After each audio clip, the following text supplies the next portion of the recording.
More important to have enough time than have a lot of equipment or a bigger crew. This is Astrid Rondero, one half of the directing duo behind the film SUJO.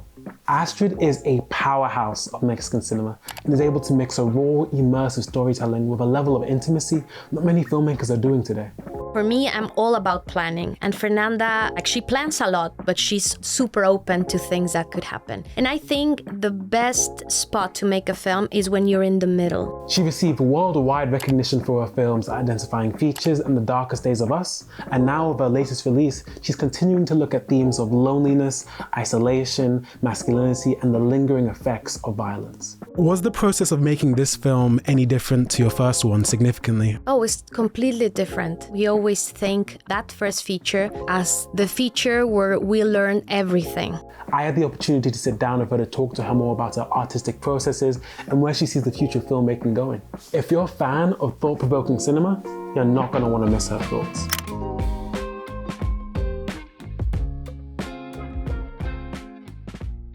Amazing, talented, intelligent. That's just some of the words that have been used to describe my guest today. Astrid Rondero, the director of SUJO, one of the films coming out at the BFI Film Festival this year. It's a pleasure to talk to you today. So my first question is, how are you finding London? Well, it's a beautiful city. I've never been here before, so it's amazing to be able to travel and see new things because of this film. Amazing. So I guess I wanted to start off with like the easiest question for any filmmaker. Give me your top 4 films.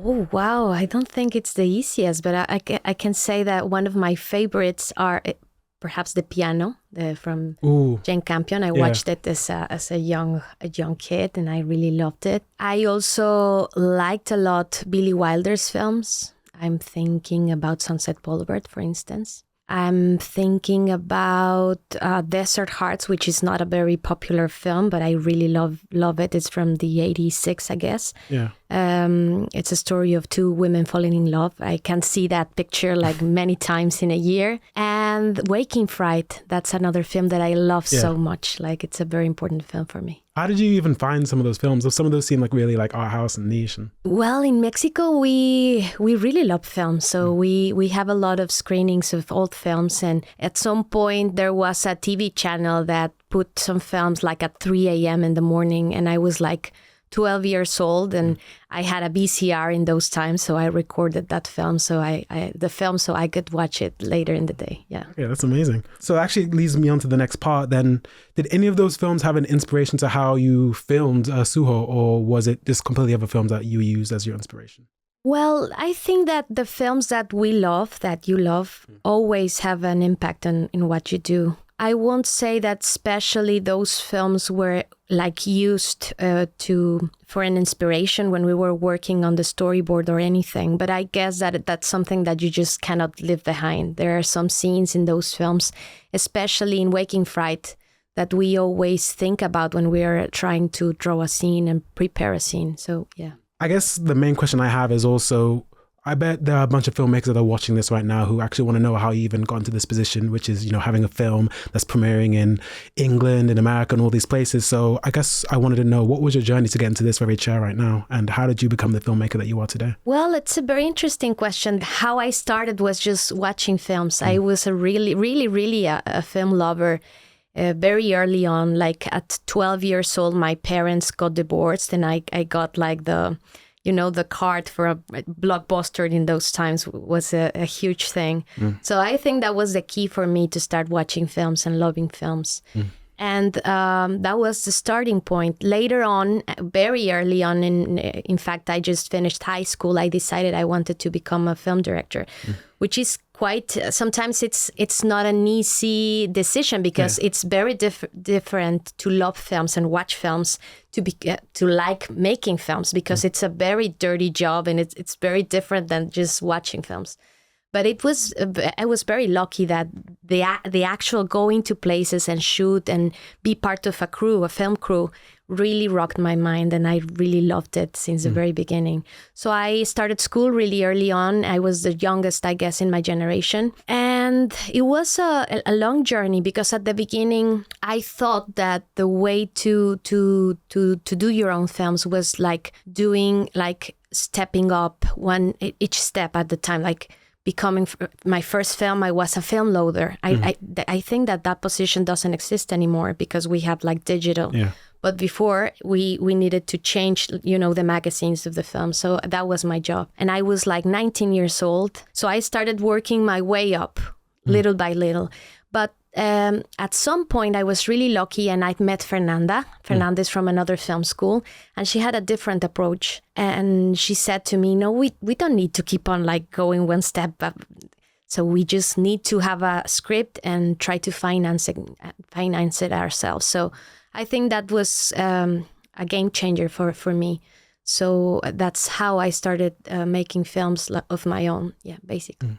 And so obviously SUJO is your second feature. Was the process of making this film any different to your first one significantly? Because obviously you'd be more experienced and stuff, and in theory you'd make less mistakes, but obviously we both know that making films, you're not going to have that kind of experience. Was it a better experience or a worse experience in that regard in terms of the changes that happened from the first to the second film? Oh, it's completely different.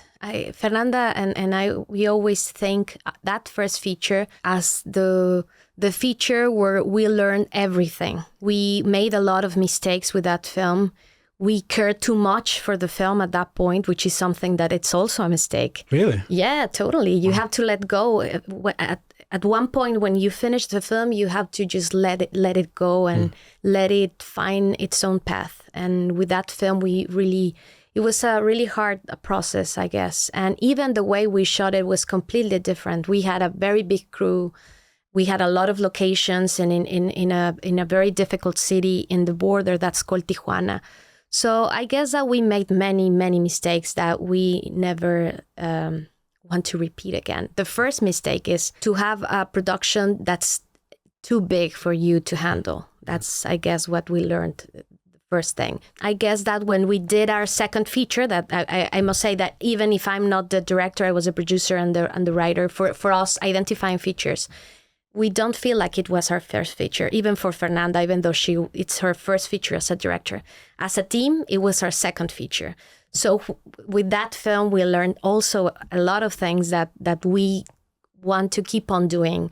For instance, working with a smaller crew with a few equipment.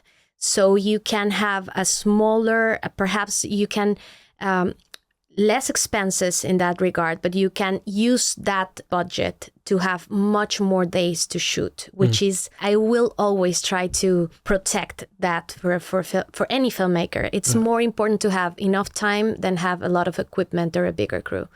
So that was great. And that happened because the budget that we managed to raise was really, really little. That was a great thing at the end because it helped us realize that sometimes freedom comes when you have not enough resources, that you have to be creative and find ways to tell the stories with the money you have. So I think identifying features was really blessed in that regard. So with SUJO, we had a bigger budget than our two previous films before. Anyway, we did the same, like very few people in the crew, a very long schedule and not that many toys. But all the toys that we were working on, like the equipment to make the film, just were the right tools that were needed for this film. I was curious then, obviously there are other directing duos like the Coen brothers or the Safdies. I was curious if you happen to look into their processes of working with someone else as a director and if you use those experiences to influence your partnership, or was your partnership just a lesson in learning with each other as you go on, as you were directing together?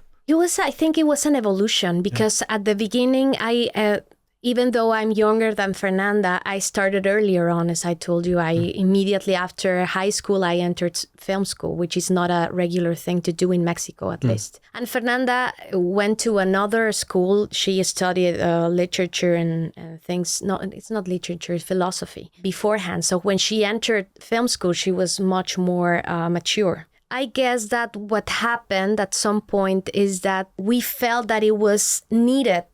That was something that we needed to do, that each one of us had a first feature. That's something that we didn't even ask ourselves. It was just like the regular thing to do.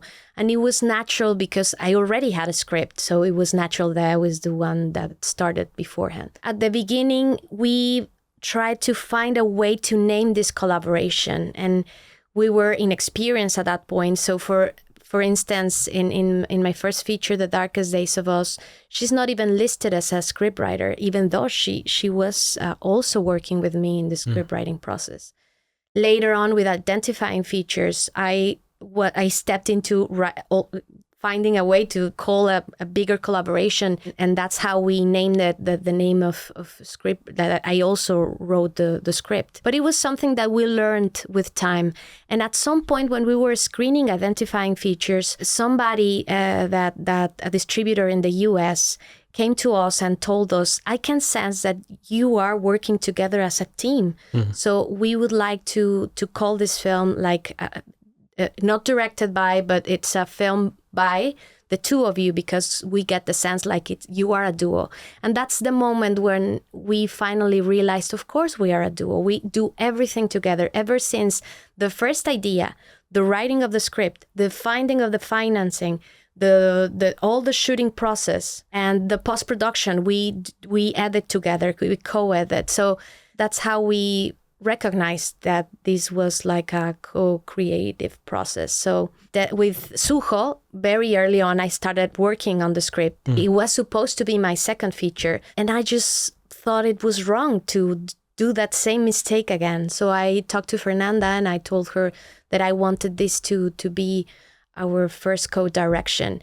And it was great because our production team also were mature enough for us to feel free to leave them with that part in the principal photography, and we got the chance to focus on just directing. I mean, you guys sound really lucky to find a partner that, you know, not only gets each other, but also had that amicable start. Because I know so many creative partnerships, not even directors, but like writers or even cinematographers who work together, and they just like can fall apart because of one agreement. And it sounds like you guys have like a healthy level of like communication, which is, I think, I don't know, you might disagree, but it is essential to any partnership, in terms of communication at least. Oh, totally. You have to be on the same page. Yeah. And for us, we love so much filmmaking. It's really clear for us that it's not a one man's process or a one woman's process, that there's so many people that are part of making a feature, that it's just like very strange that we keep on talking that there's just one director and all that.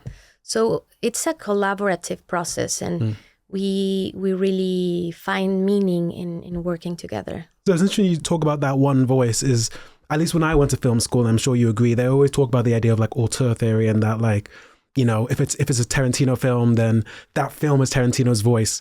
But when you mentioned there that it's kind of almost selfish to have that perspective in terms of filmmaking. Do you think that there's an issue in the terms of the way we view auteur theory as a filmmaking, a creative mindset? Totally. Yeah. And I guess as long as more minorities are stepping up in this process and becoming directors, that perspective needs to change. It's impossible to keep on thinking that there's just one director that is a genius, and generally it's a white man, right? In every country, I guess.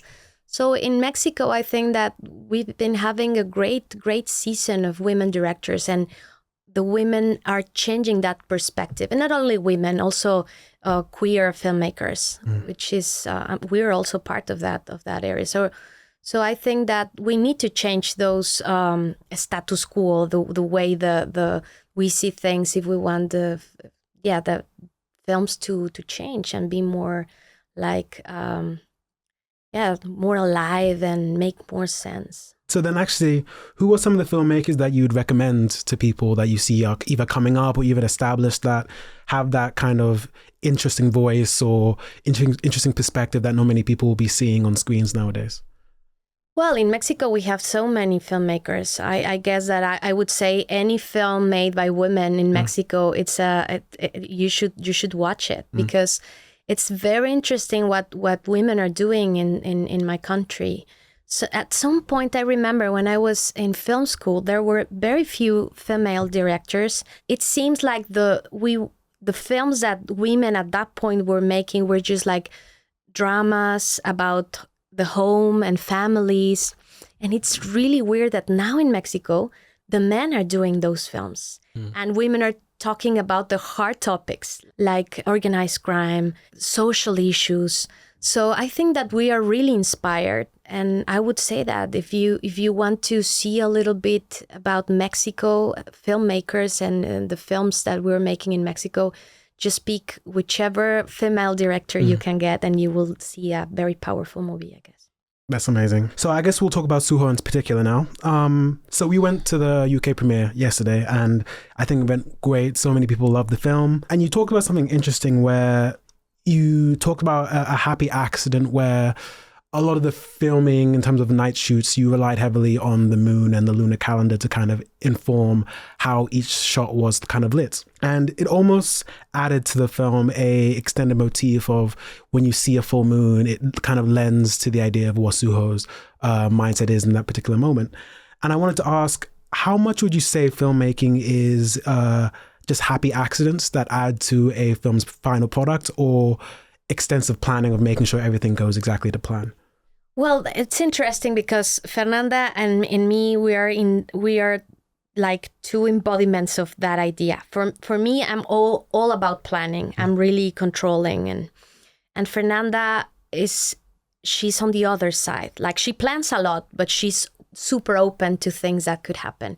And I think the best spot to make a film is when you're in the middle. It's like you are really prepared. And if you're really prepared, you be open. That's the idea. You need to be open to happy accidents. Right. But if you're worried about that you didn't do your job or anything's going good, it's very difficult that you will be open to happy accidents. But there's the other side of making films, because you have this idea and you prepare and you shoot the scene and whatever. And later on, when you're editing, that's where the film goddesses, I think, come and change a lot of stuff. So I think that's where mainly the biggest and happiest accident happens. Okay. For instance, with our previous film, it was a matter of losing subtitles that made us decide that one scene shouldn't be translated into any language, which was very interesting. And later on, it was like a very powerful scene, but it was an accident, and that's great. And that I think that those things happen a lot in the editing room. It's interesting you talk about that kind of thing where all of that kind of happens in different aspects of production. Do you have a top 3 preferences in terms of production? Do you prefer pre-production, production, or post-production? If you had to rank them in your mind. Well, for me, of course, I fell in love with cinema by watching films. But I must say that appreciation of films gets pale in comparison of being in the set, on set. It's so powerful. And for me, especially for me, making films give me this big opportunity to have like the biggest adventure in your life. Like, you do stuff that you wouldn't dream to do ever in your life. You see the sunset and you see the rising sun, and you're in the desert and you're in secluded areas and you're joined by some other people that believe in the story.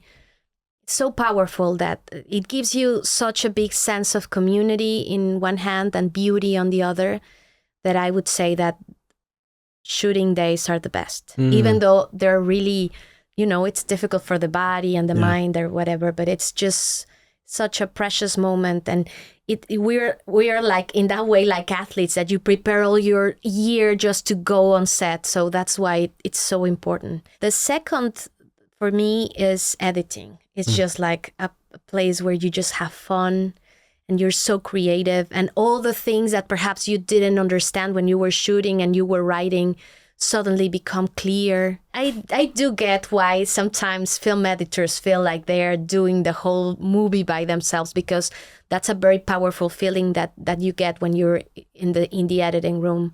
And also, it's a very creative place. As I told you, we really believe that there's some like energy and goddesses of films that help you find the way, and it's super interesting, and it's a wonderful place to be. The third would be writing, because writing for me is so. That's in fact, when I was younger, what I wanted to be was a writer. I wanted to be a novelist, but it's painful. So I like it, of course, I like it a lot, but you're always going through the writing process, like always worried about not being good enough. And I think that the other processes like set and write and editing, it's a very joyful and different experience, at least for me. But I like to write, but it's the third one. I thought you would have said post-production first, just because I had the idea from talking to you that you just love the editing process more. But I can definitely see why writing is the worst. It's tough. It's tough. I don't know how some of my favorite writers talk about how like they literally wake up and they don't feel writing. Like they're like, oh, like they can't go like 30 minutes without writing. And for me, if I were to be a writer, I'd be like, yeah, I cannot write today or tomorrow or the next week. So you also did the music for this movie. I was curious, what instruments do you actually play? Well, my grandma was a pianist, so she was my teacher from very early on, since I was 5 years old. I'm not a good player, but I love music. At some point, I admired her so much that at some point I wanted to be a musician, but my love for films just was so big that I couldn't compare with music. But I play piano. At some point, I gave some concerts in guitar. Wow. But now I'm so into synthesizers. That's something that I collect and I love very much. So for this film, I guess it's the result of that love for synthesizers and electronic. It's interesting because, I mean, my memory of the film, it seemed like it didn't seem sparse, but it felt like when there was music, it was few and far between. And when I did hear music, I'm like, oh, okay, this is the first time I'm hearing music in this film. How did that inform, especially since you're an editor, how and where did you choose to use music the most? And why did you think those are the most effective times to use it?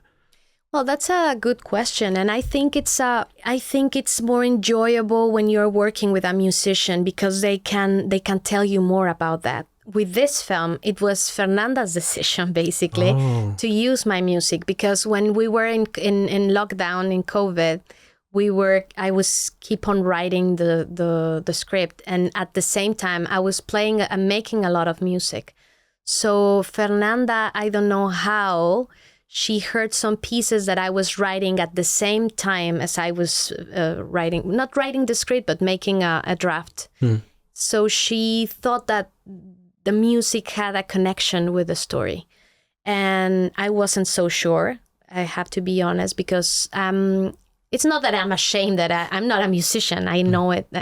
I'm aware that I'm not a musician, but I that's something that I do in my everyday, and that's something that I do for myself.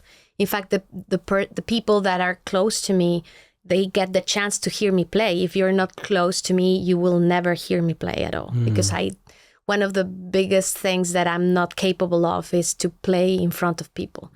So Fernanda convinced me, basically. And she was the one that decided the spots. Later on, I made some music specifically for some scenes. For instance, the scene where SUJO gets into the fight at the end, that one was composed afterwards. But anyway, that's part of working with Fernanda. In fact, the only other time that I played something for a film is for Fernanda's short films. So that's something that she enjoys and she likes. So it's interesting you point that out. I feel like a lot of filmmakers would say when they make a film, they're reflecting a part of themselves, and that's the most like intimate part of themselves they're showing to the audience. But I find it interesting that making music for you, that's like almost like too personal for the audience. And it was interesting that Fernanda had to push you into that. I know you kind of went into detail, but is there any reason why? Is it just you don't like people hearing your music, or is it something else entirely? No, probably it's something like I can talk to a therapist, but very early on, my grandma used to make concerts with her students. And I was very little. I had like 5 years old, and I admired my grandma greatly. She was the biggest presence in my childhood. And I made a terrible mistake. And I guess that was so powerful for a 5-year-old that afterwards I've always been afraid of playing in front of people. I guess that's the reason. And it's personal because I know there are great musicians, and that collaboration is something that I'm really eager to to have when I have a film. So it was great to do it because I do see what Fernanda heard in the songs, and I agree with her that it goes well with the image. But well, for me, it's always I see I regard the musicians so much. Like I think they're great. So it's for me it was a kind of a missing part of the process with this film. So do you think you're going to be doing the music going forward, or do you think it'll be a one and done for you in terms of music in your films? I would like the next one to have a musician. We've collaborated with so great musicians beforehand, like that I would love to the next one to be composed by a musician. A musical, maybe? Musical. Let's say there are very few musicals that I like. Really? I do have some musicals that I like. I'm thinking like Gentlemen Prefer Blondes. What other musical? Well, of course, Dancer in the Dark, which is a very weird musical, but not that many. The only Mexican musical I can think of is there was a Will Ferrell one that he did called Casa de Mi Padre. Oh, I don't even know that film. He spoke Spanish in the entire film. Wow. It has Gael Garcia Bernal, Diego Luna. Wow, I don't know that film. I should watch it. I don't think many people watched it, if I'm being honest. But yeah, I was like, it was like it's a spoof. Sorry, this isn't about me, but no, it's a spoof on like telenovelas within the area. So it was just like an interesting concept to see Will Ferrell of all people as well to like sing in Spanish, and it's interesting to see the behind the scenes of him committing to like the Spanish of it. Because you're right. In Mexico, we don't have that big a tradition of musicals. No. Even though when there was like the golden era of cinema in Mexico, there were a lot of scenes where people played and sing, but it's not like a traditional, like an American type of musical comedy. Because even the actors were talking about it. They were saying like... and you might disagree with me, but the comedy within the Mexican film scene is very much like slapstick. Mm-hmm. Yeah. And there wasn't almost that like kind of parody element to the comedy. So that's what the big film was. It was kind of like a huge parody of like the drama of it, and like, you know, like his brother suddenly sleeping with his girlfriend. It's like just it's a weird film, and at least I like it. But I think it has like 20% on Rotten Tomatoes. So if you have anything better to do, don't watch the film. But now there are many films with very bad reviews that are wonderful films. So or fun films at least. Exactly. I mean, at least for me, mine's Synecdoche, New York. There's like it's like a film with like Philip Seymour Hoffman that has like 60%. But I think it's a masterpiece. But I don't know. Do you have any films like that? Or? Like with very bad reviews? Yeah. Well, probably some of the ones that I told you. I don't think Desert Hearts had great reviews. And that's one of my favorite movies of all time. I can watch that like at least 3 times a year. And I'm always up for the ride for that film. Right. So another thing I wanted to talk about as well is many filmmakers are obviously struggling to get the projects off the ground. And we can see that the industry is really changing in a specific type of way. And I wanted to ask, like, what are some of the issues that you've had in terms of whether it be fundraising, even production, getting your films off the ground? And do you see any solutions that are kind of needed in the industry for it to change for the better? Well, I guess that it's difficult to talk about that coming from Mexico, because in Mexico we have a very very big tax incentive that help us make films. Yeah. And our first identifying features also had a fund that it doesn't exist that way anymore, but it really made the difference for young filmmakers to be able to make a feature film. I think that not all the countries have those type of funding, but I guess it's so important that all governments find a way to finance arts. Especially because, as you said, everything's changing, and I think it's changing in terms of it seems like we're doing more films and more series and whatever, but I think that the accessibility for filmmakers is getting shorter and shorter, and I can see a lot of my colleagues making films for the platforms, and they're losing all their rights to those platforms, and they're getting, I think, a very bad deal.